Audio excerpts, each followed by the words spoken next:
tonight to the Congressman Michael Waltz, Republican from Florida, who represents parts of Northeast Florida, which is also bracing for impact this evening. Congressman, thanks for being with us here on the Hill. Appreciate it. Two storms in less than 2 weeks in that part. What are you preparing for tonight? And what is your biggest worry this evening? Well, I was with our emergency operations folks at the county level today, and they're getting ready. It's really the thing that's so worrying is it's the 1-2 punch here, and it's the amount of debris from Helene that is still sitting out on roads, still sitting in people's yards. These are 2x4s, couches, pieces of sheetrock. Every one of those pieces of debris that hasn't been cleaned up yet will turn into a missile, will turn into a projectile with 170-mile-an-hour winds. And then you layer on top of that the water. And the ground is incredibly saturated. Our rivers and lakes are still topped off. So when you're looking at that type of flooding, and it's not, I mean, the West Coast is bracing for impact, but it really is the entire state. It's expected to exit the East Coast as a hurricane, and those winds will whip around like a right hook. So even if you're not on the West Coast, everybody has to be prepared and evacuate if you can. Yeah, go through right the middle portion of the state up to the Northeast where you're sitting and joining us this evening. Any concerns tonight about the federal response? There's been lots of talk in the recent days about the federal response for Helene.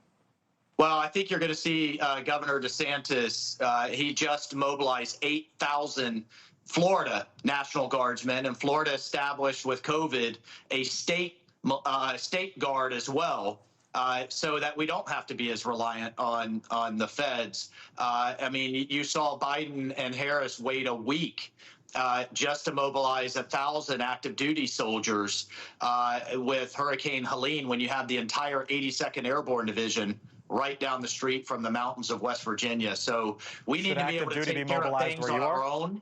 What's that? Should active duty be mobilized where you are? Do you want that? Well, if we need it, I think we're going to be relying and looking heavily on what's under the governor's control, which is the state guard and the National Guard that's under his control. But on Helene, absolutely they should have been. And the thing is to have them ready.